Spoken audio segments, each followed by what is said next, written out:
ಚಿಕ್ಕಮಗಳೂರಿನಲ್ಲಿ ನಿಲ್ಲದ ರಣ ಮಳೆ ಅವಾಂತರ. ಶೃಂಗೇರಿ ಸುತ್ತಮುತ್ತ ಹಲವೆಡೆ ಗುಡ್ಡ ಕುಸಿತಾನೇ ಇದೆ. ಕೊಪ್ಪ ಜಯಪುರ ರಸ್ತೆಯಲ್ಲಿ ವಾಹನ ಸಂಚಾರ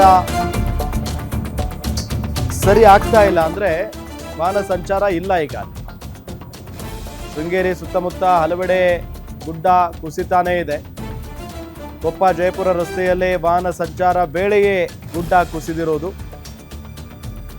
ಜಯಪುರ ಪಟ್ಟಣದ ಮಳಿಗೆ ವಾಟರ್ ಸರ್ವಿಸ್ ಬಳಿ ಘಟನೆ ಆಗಿದೆ.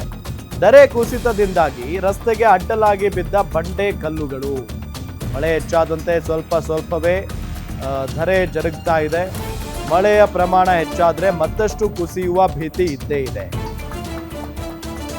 ಚಿಕ್ಕಮಗಳೂರಿನಲ್ಲಿ ರಣ ಮಳೆಯ ಅಬ್ಬರ ನಿಲ್ತಾ ಇಲ್ಲ. ಶೃಂಗೇರಿ ಸುತ್ತಮುತ್ತ ಹಲವೆಡೆ ಗುಡ್ಡ ಕುಸಿಯುತ್ತಲೇ ಇದೆ. ಕೊಪ್ಪ ಜಯಪುರ ರಸ್ತೆಯಲ್ಲಿ ವಾಹನ ಸಂಚಾರದ ವೇಳೆಯೇ ಗುಡ್ಡ ಕುಸಿದಿರೋದು. ಜಯಪುರ ಪಟ್ಟಣದ ಮಳಿಗೆ ವಾಟರ್ ಸರ್ವಿಸ್ ಬಳಿ ಆಗಿರುವಂತಹ ಘಟನೆ. ಗುಡ್ಡ ಕುಸಿತದಿಂದ ರಸ್ತೆಗೆ ಅಡ್ಡಲಾಗಿ ಬಂಡೆ ಕಲ್ಲುಗಳು ಬಿದ್ದಿದ್ದಾವೆ. ಮಳೆ ಹೆಚ್ಚಾದಂತೆ ಈ ರೀತಿಯಾದಂಥ ಅವಘಡಗಳು ಸಂಭವಿಸ್ತಾ ಇರೋದು, ಜೊತೆಗೆ ರಸ್ತೆಗೆ ಅಡ್ಡಲಾಗಿ ಮರಗಳು ಬೀಳ್ತಾ ಇರೋದು, ಧರೆ ಕುಸಿತಾ ಇರೋದು. ಸೊ ಇದರಿಂದ ಬಂಡೆ ಕಲ್ಲುಗಳು ಕೂಡ ಬೀಳ್ತಾ ಇದ್ದಾವೆ.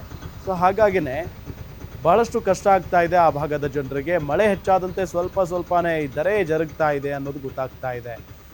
ಮಳೆಯ ಪ್ರಮಾಣ ಹೆಚ್ಚಾದರೆ ಮತ್ತಷ್ಟು ಕುಸಿಯುವ ಭೀತಿ ಇದೆ ಅಲ್ಲಿನ ಜನರಿಗೆ.